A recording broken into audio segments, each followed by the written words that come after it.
The pain of this truism is that we are in 2014 faced with exactly the same types of ethnic issues that dotted our union in the 60s.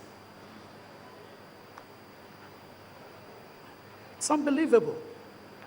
By the way, I was born as a child of the Republic in 1963. And to know that the same issues that history clearly indicates we wrestled with in 1960 and the 60s continue to be the same issues we are dealing with in 2014.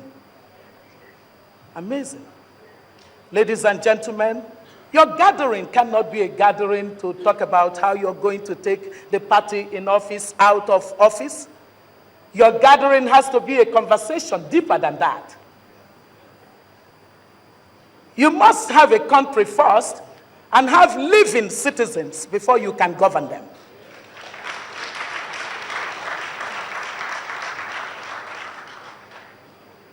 The pain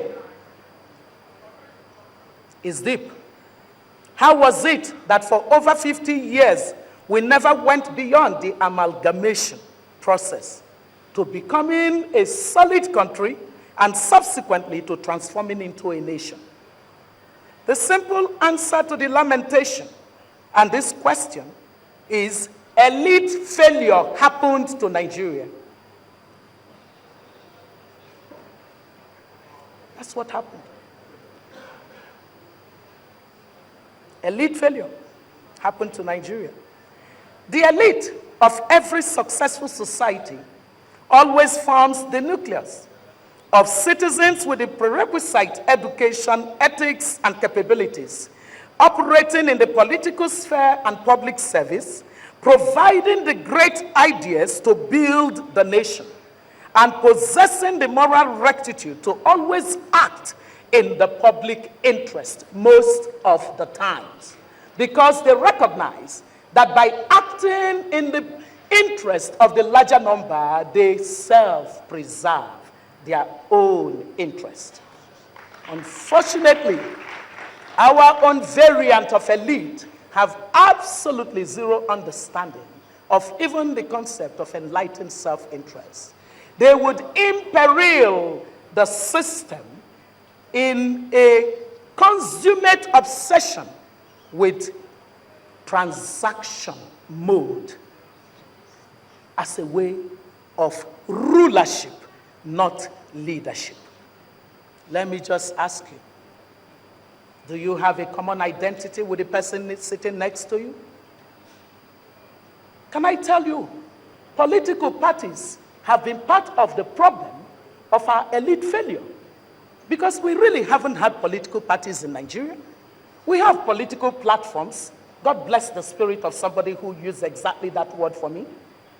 They are platforms where individual interests are negotiated. We are yet to move to the ideology of having real political parties driven by a sense of nation building. And so if I ask you again and you say your common identity is APC, I can well tell what would happen. Because what would happen is that a new set of operators want to control statecraft. Would it deliver a different set of outcome? Not necessarily, until the faulty foundation is discussed. We have a faulty foundation. When you have a structural problem, you have to find structural solutions. Just merely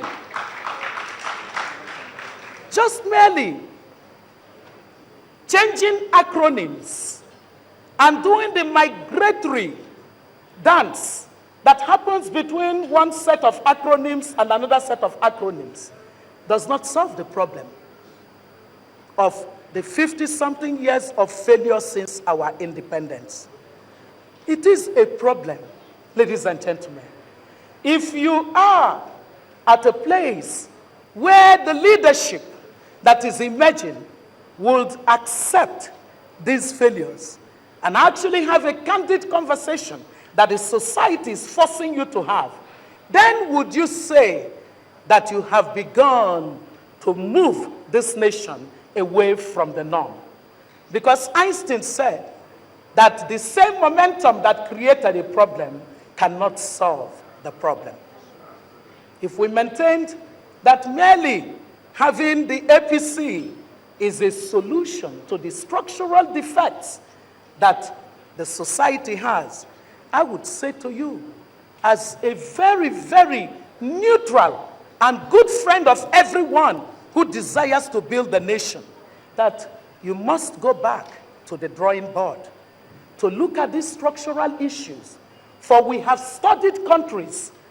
You will not be able to get better outcomes simply by taking over processes and institutions that have not come to a place of common identity. Nigerians say that the twin problems of corruption and poverty present a common identity for them, simply because these are two things that have not discriminated between their ethnic group, their religion, and their region.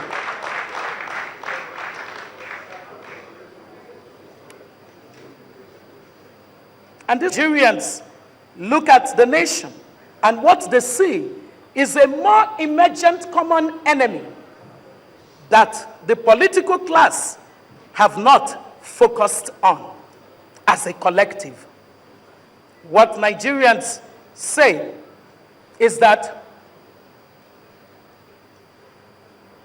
the current terrorist killing of citizens of this nation amounts to an act of attack against every Nigerian.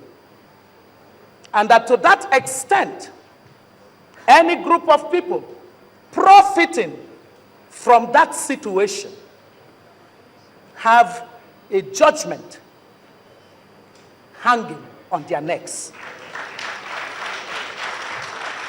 Nigerians say that for it to be that 3 years since the rising trend of terrorist attack against whole communities in the central and northeastern zones of this country, our kin and kin being slaughtered in cold blood, the milk of human empathy is yet to flow from our elders in the land. In the entire political spectrum of this nation, Nigerians think it is unconscionable. Whoever you may be in this gathering, if by any error of omission or commission, you have in one way or the other benefited from that which has been unleashed on Nigerians, the judgment awaits you.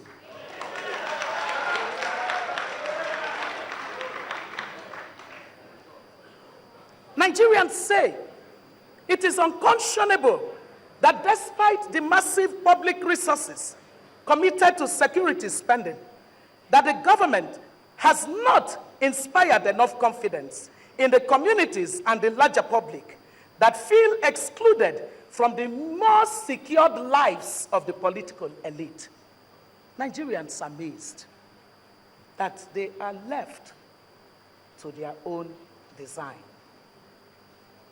Ladies and gentlemen, in shock, Nigerians have wondered whether our political class, which carries on with their politicking to capture or to retain power, is comfortable to govern dead communities. Are you going to govern the graveyards? Nigerians are asking you questions, the political elite class. Is it not time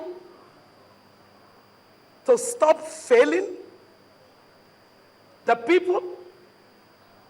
Of what value is leadership if all it does is improve the life of the person supposed